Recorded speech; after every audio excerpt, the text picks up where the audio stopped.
ငွေလာသွင်းနဲ့ဝန်ထမ်းတွေရှင်းပြပြီးလို့ဒီ lucky draw စီစဉ်လေးကိုသိခဲ့တာပါရုံးမှငွေလာသွင်းနဲ့ဝန်ထမ်းလေးတွေပြောလို့သိရတာပါရှင်ရုံးမှငွေလာသွင်းနဲ့ပြောပြလို့သိလားဒီရုံးကနေသိရတာခင်ဗျကျွန်တော်ငွေလာသွင်းနဲ့ရုံးကဝန်ထမ်းတွေပြောပြလို့သိတာပါတိုင်းမသိဝမ်းသာပါတယ်ဝမ်းသာပါတယ်ပီတိတွေလည်းဖြစ်တယ်နော်ဟုတ်ကဲ့ရမ်းပြောသွားပါတော့ငွေဆက်မသွင်းရတော့ဘူးဆိုတော့ဝမ်းသာနော်ပြောပါလေဝမ်းသာပါကောင်းပါတယ်အရန်ကောင်းပါတယ်အဆင်ပြေတာရောဆက်ပြောလိုမျိုးလေးအစီအစဉ်လေးရှိတာပိုကောင်းပါလေရှင်အရန်ကောင်းပါလေ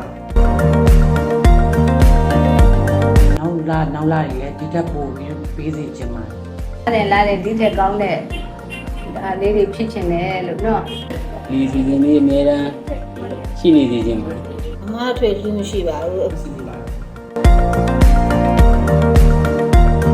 ငွေလာသွင်းရတာလည်းအဆင်ပြေတယ်လို့ဝန်ထမ်းတွေရဲ့ဆက်ဆံရေးကောင်းမှုနဲ့ဒီဝန်ဆောင်မှုဒီရုံးကကလေးလေးလည်းဝန်ဆောင်မှုအရန်ကောင်းပါတယ်အကုန်လုံး